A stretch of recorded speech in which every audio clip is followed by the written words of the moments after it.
Yes. very talented wife, Ann Holton, for Yeah. joining us. As you can see, our office is not yet completely put together. We're still a work in progress, but we're very happy to have an office and to have you here to help us sort of inaugurate the office. So thank you so much. To formally introduce Senator Kaine, I would like to introduce Steve Cochran, the former chair of the Montgomery County Democratic Committee and a current member of the Democratic National Committee. So please give a big hand to Steve. Yeah. Thank you, Jenny. I don't think I need the chair. Yeah, you probably don't. Probably not. So good morning, everyone. Thank you so much for coming. And Jenny, congratulations to you for having this office, a year-round office. I was telling one of Senator Kaine's staffers a few minutes ago that this is a goal that we've had for a number of years. And a couple of years ago, we set up a Sustainer Society where people can contribute on a monthly basis. And anyone who's here who hasn't signed up for the Sustainer Society, talk to Jenny. I'm sure she would appreciate talking with you, whether it's $5 a month, $25 a month, or $50 a month. It helps us pay the bills, keep the headquarters open, so we don't have to restart every year. And this year is going to be a critical year for us to hit the ground running because this is a big, big year for Democrats. Yes. In 2016, we all were very, very disappointed that the gentleman to my right didn't get elected vice president. There was nobody in my memory in Virginia Democratic politics, and frankly in politics in all my years of being involved, who deserved that office anymore. Here's here.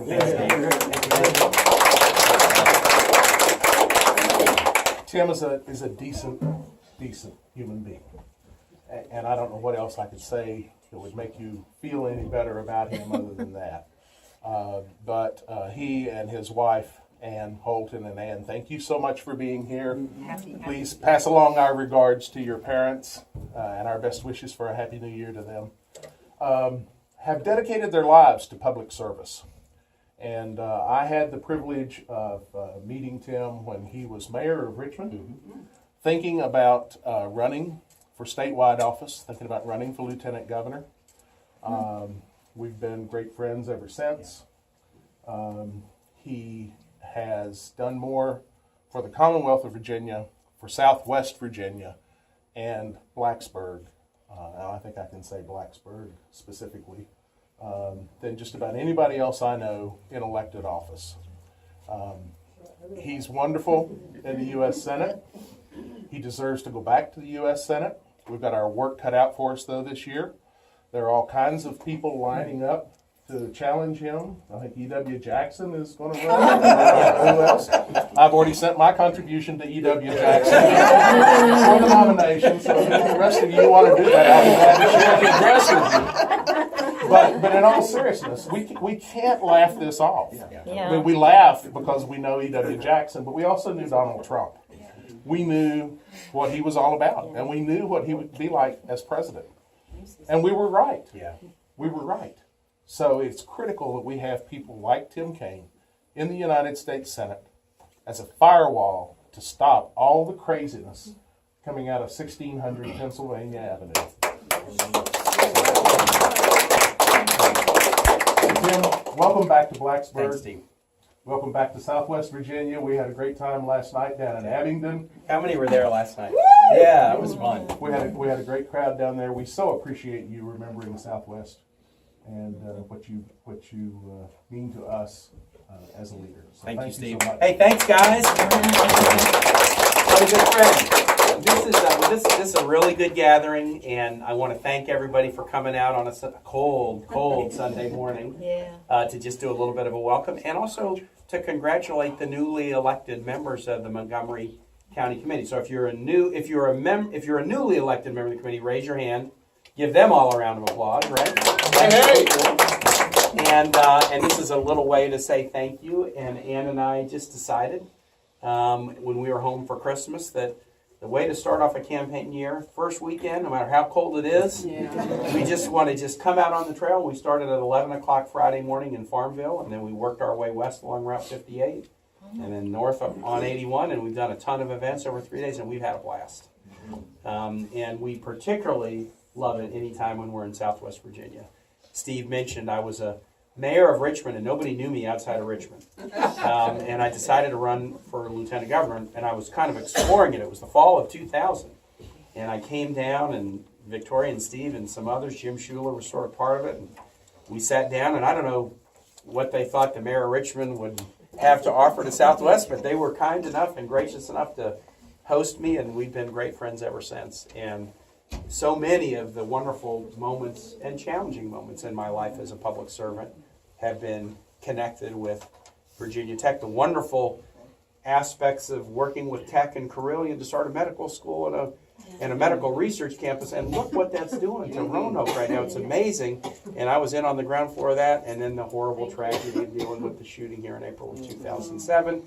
I'm a Richmonder, but I feel like I know the Blacksburg, Virginia Tech, Montgomery community pretty well.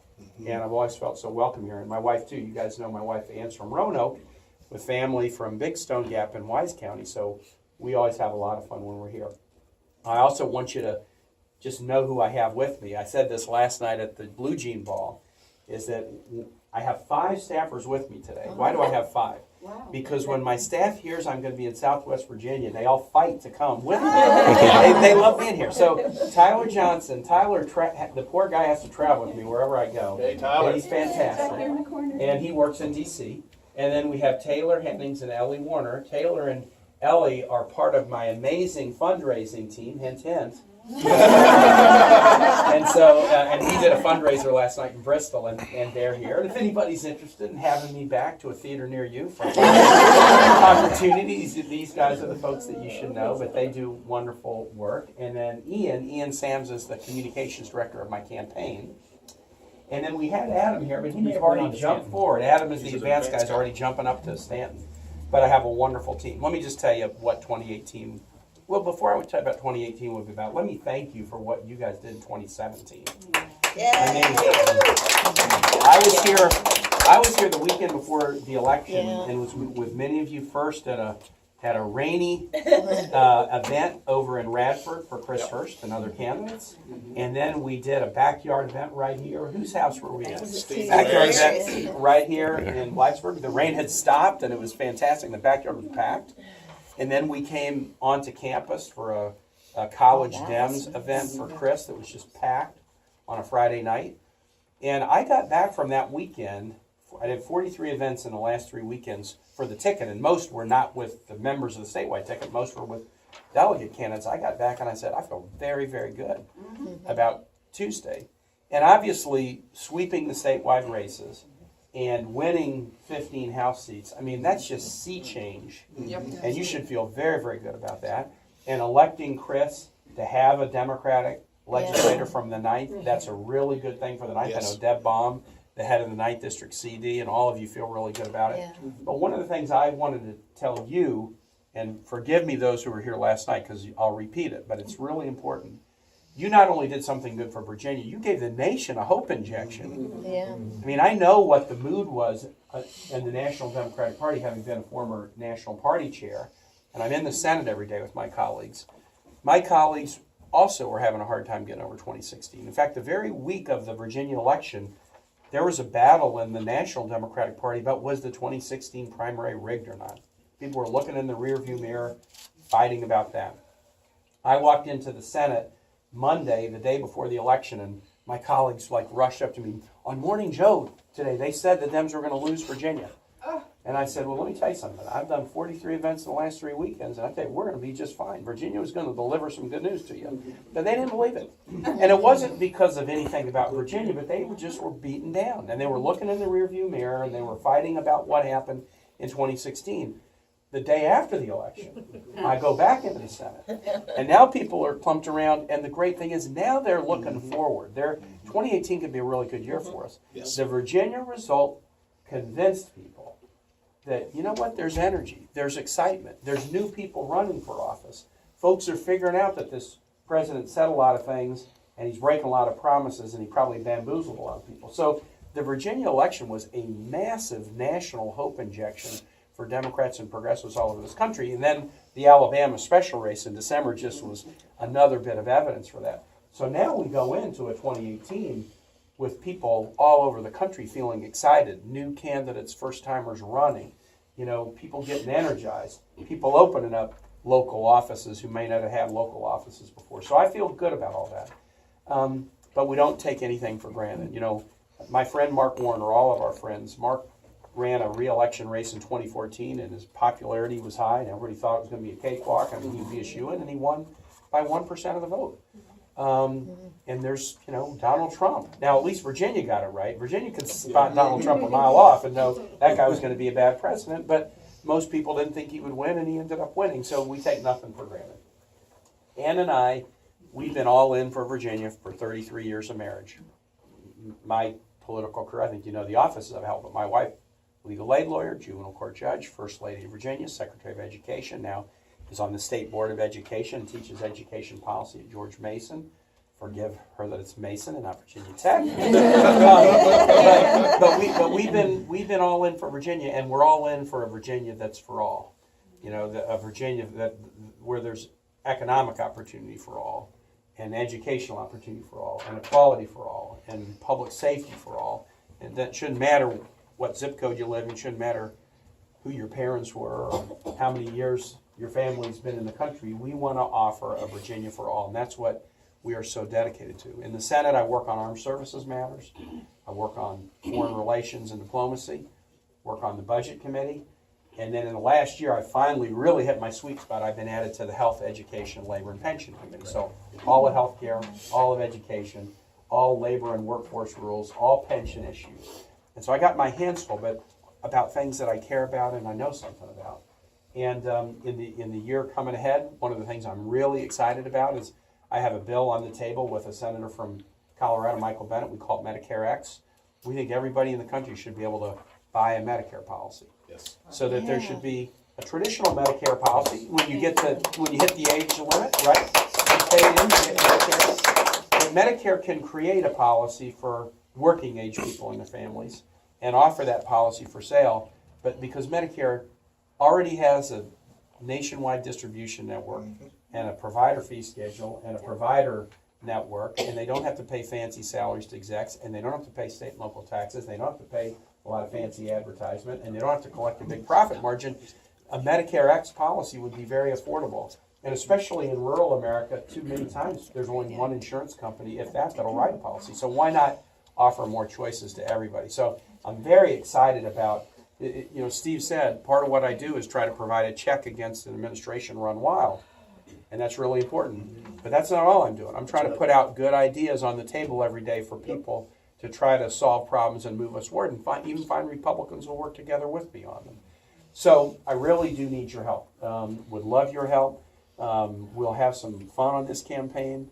I'll be out here a lot doing campaigning, and Ann will be, she's got a million things going, but she loves campaigning too, and she'll be out here a lot as well. Hopefully playing your harmonica.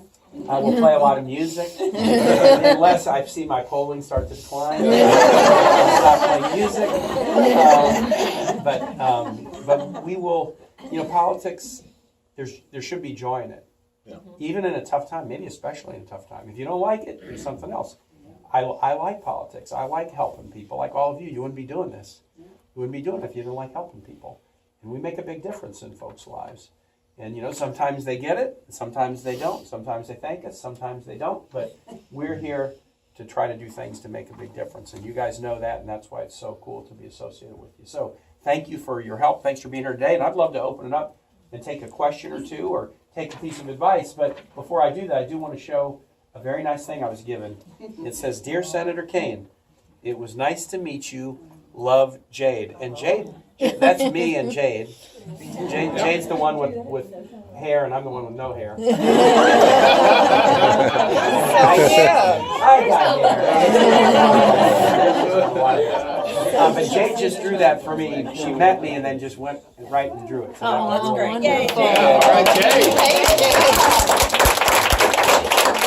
So, Democrat, right here. she is something. So let me open it up and see if there's a question or a piece of advice or educate me on something I need to know about. I just Yeah, want to please. say thank you to you and Ann for all that you're caring for us. And I was really discouraged after the election, and Chris gave us hope.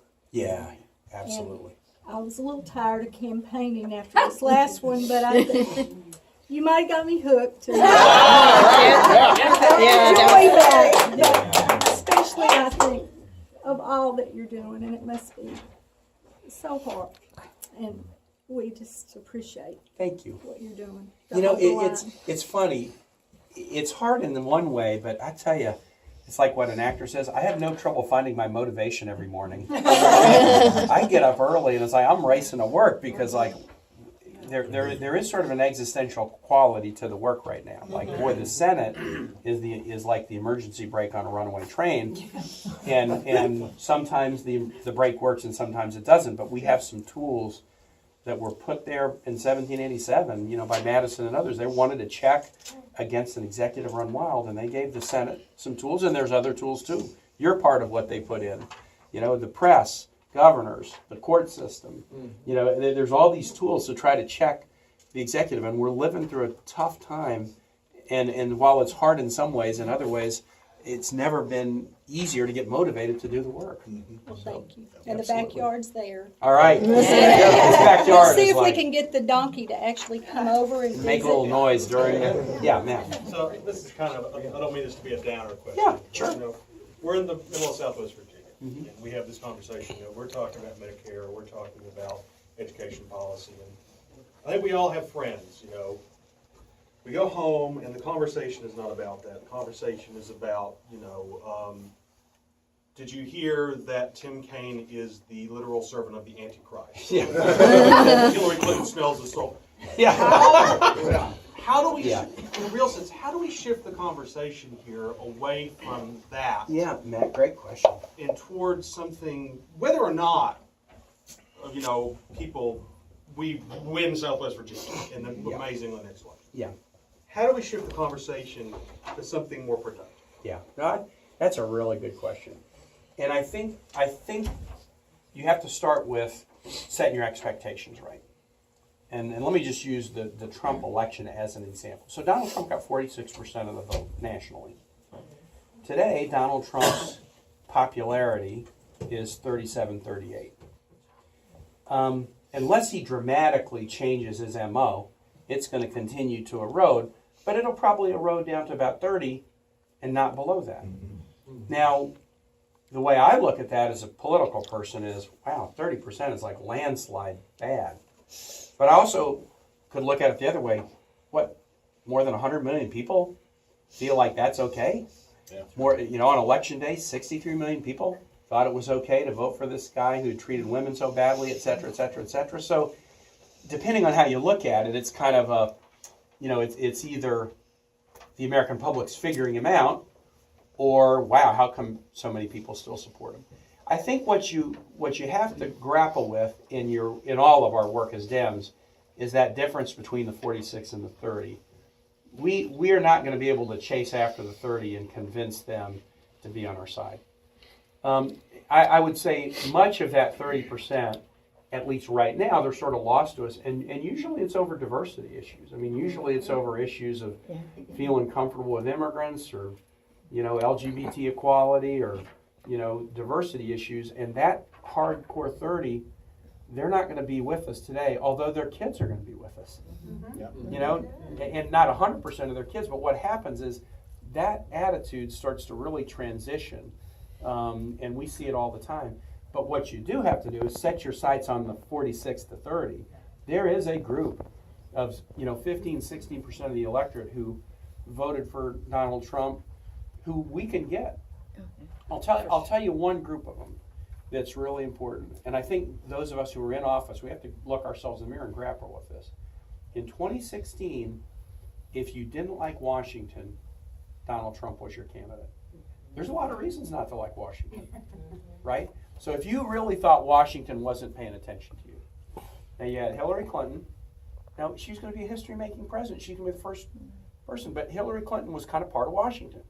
And Donald Trump's worst critic, and I know because I'm a big critic, I never said about Donald Trump, that guy's too Washington. So if you really didn't like Washington, Trump was your guy. Yeah. So what do we offer to people who look at Washington and say, Washington's just not responsive to what we have. That's a big group of that 46 to 30. And we have to be relevant to them. And you know, Southwest Virginia is a good example. Because Democrats haven't done so well here. You know, I mean, I have family ties here. I got people who really care about me here. And you know, we're getting 25, 27%. When I was first Virginian on a national ticket since 1840. I mean, what about a little bit of hometown pride? We're getting 26, 27% in places that I've been going for 33 years. Yeah. And so I know it's tough. But sometimes when it's tough, you don't go there as much. You don't put a policy on the table that speaks to people's condition. Joe Manchin in West Virginia always says, they don't care how much you know until they know how much you care. So I think we've got to, as local committees and as candidates, we gotta go to the hard place, even the place we know we're gonna lose. Because look, if I can get 33% rather than 27, that extra 6, it's actually like an extra 12 because it's like one vote out of the other column and into mine. Right? So it's about presence, it's about policies, but we can't, the people who think, you know, believe every conspiracy about Hillary or something, we're not, if you try to chase after them, you know, that's probably needless. But there are a big chunk of people we can get with presence and with policies that convince people we're listening to them. Could I ask a Steve. follow-up? Yeah. This is really down in the weeds, but I think it follows up real well on what Matt is asking about. And I saw this the other day. I saw a Facebook post where you and Mark Warner had turned your back on the Dreamers and voted against legislation. Mm-hmm. So, you know, those of us in the know that was probably a really bad bill. You voted against it for that, not because you turned your back on anyone. Yeah. Mm-hmm. But, so in order to help counter that, follow you on Facebook, go to your website, follow you on Twitter. Ian, maybe this is more for you, I don't know, but tell folks what they can do to get out your message and help get your positive message out to people. Why don't you say, you answer the ways You just that did my follows. work for me. Follow I mean, between the Senate office and our campaign, we have a great staff who's always trying to convey, you know, what his positions on stuff, where he is on either legislation or issues. And the best place and the quickest place to always get that is a social media presence. You know, Facebook and Twitter are our two best tools to get quick information out, to sort of push back on bad narratives or to promote a good narrative in the press, and then to tell people where he actually is on these issues. So that is really the best way to do it. And, you know, I think I was talking to somebody, you know, as we ramp up the campaign specifically and we hire more people and we put people in the community here to organize and stuff like that, we're going to be arming them with, you know, all the positions, all the talking points you might need when you're talking to voters, when you're trying to convince him he's not the son of Satan or whatever. We're gonna be arming people with that information. So, and then have you heard about this out of Roanoke, this Democratic Promise that Sam sold locally? And it's doing very well. Basically, it's addressing rural needs and helping people, whether they're Republican or Democratic. That's kind of your line of reasoning too. It is. We just reach out to everybody. You got to. And the Dems have a rural caucus that meets in the spring every year, which is really fun. I was there in Roanoke. I guess it was last March. It's and I in know April in Roanoke again. In Roanoke, yeah. So we're starting to do that. Let me say that one thing about the Dreamers, because since you asked it, it's a really important issue. I have been rock solid supporter of the Dreamers all along and always will be. Thank you. There was actually, it wasn't something I voted against, it was something I voted for. We were in a mode where the spending bill was going to run out on December 22nd, and the Dreamers said, don't vote for a new spending bill if it doesn't fix the Dreamers. And what I've said to Dreamers is what I've said to people about every issue. I'm going to do everything I can to help you, but I stop if there's a shutdown vote. I'm not willing to use shutdown as a threat. Republicans use it as a threat. They've shut the government down twice. I think that's fundamentally wrong to use shutdown as a threat for anything. And because I've got too many people who are dependent on Social Security disability, I got too many active duty military, I got too many people who are, you know, at the Wounded Warrior Hospital at Fort Belvoir. I'm not going to use shutdown as a threat. I'll do anything else I can to promote Dreamers. So they wanted us to play hardball and vote against a spending bill. Mark and I both voted for an extension of the spending deadline from December 22nd to January 19th. And one of the reasons we did is we actually thought it would improve our ability to get a deal for Dreamers. And we're deep in a bipartisan discussion about a deal for Dreamers right now. There wasn't a deal on December 22nd. Right. And so the other thing we felt is look, Dreamers are pretty popular right now. They've done a very good job, and because they got a just cause. 80% of the American public wants a solution for Dreamers. But 80% of the American public also says you shouldn't do a government shutdown over a DREAM Act debate. And so the people who would get hurt if we did a shutdown, actually the Dreamers' cause would start to suffer as people who were, federal employees who were, furloughed and at home, or folks like, well, how come we're shutting the government down over Dreamers? So we actually are in a mode now, we're in a tough negotiation, but it's making some headway. And Mark and I both felt that vote would maximize our chance of getting a deal for Dreamers, and do it in a way that would also protect other priorities. But I get why, I get why they're so worried. This is, for me, I'm sitting here thinking about the best way to do a deal. I'm not in danger of being, having my legal status just torn up like paper, and these folks are. I get why it's so intense, and we got to find a deal. I'm pretty confident that on the big thing we're working on now, Dreamers, CHIP reauthorization, budget, emergency relief that treats an American in Puerto Rico or USVI the same way as an American in Texas or Florida. These are the 4 things that we're working on right now between now and the 19th, and I think we'll get there, but we're not quite there yet. How about maybe one more? Yeah, please. Hey, I think I've asked you it before, but it's still very dear in my heart. What is your answer to our poverty? I have sent you, I believe, my op-ed piece, and I don't feel that we're seriously dealing with it. And the more I think about it, I think, people at the top, and I'm not opposed to money, I'm a retired financial advisor. Yeah. But people at the top are making big on Medicaid, welfare, and private prisons, where our poor, are using and going. Well, And I'd like to know. First, the tax bill is a disaster. Yes. So voted against it and it is a disaster in exactly the way you asked, because we needed to do tax reform, haven't done it since '86. We could have done it right, that would have given meaningful tax relief to people who really needed it, but we didn't. Instead, it was for people at the top end and the biggest companies. And so that's why I opposed it. I think the answer to the poverty answer is not an easy one. As a member of the health committee, what I tend to focus on is bringing down the cost of health care and more educational opportunity, cost of college, more available pre-K education. I think a lot of it is in human capital investments and more affordable health care. Do you think we could ever have mandatory daycare for every child in a family that has Medicaid, welfare, or has a parent in prison that we pay for? I think we will probably be, as a nation, and it may happen state by state, but I think we probably be as a nation soon where we'll have pre-K for every kid. And I think the reason will be, here's what some governor is going to do. Some governor is going to say someday, you know what, why is K-12 education 5 to 18? K-12 education should be like 3 to 17.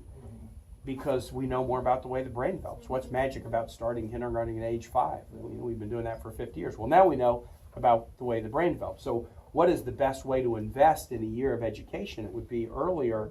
A lot of 17-year-olds, are ready to go to college or take a gap year and do a public service thing before they go to college. So we should just shift the paradigm of public education earlier and then provide that essentially universally. And I think we will move that direction. Mandatory for especially our poor. Yeah, the good news is, whether you make it mandatory or not, if you offer it and it's priced right, people are going to take advantage of it. Because the cost is a killer. Our poor will not be.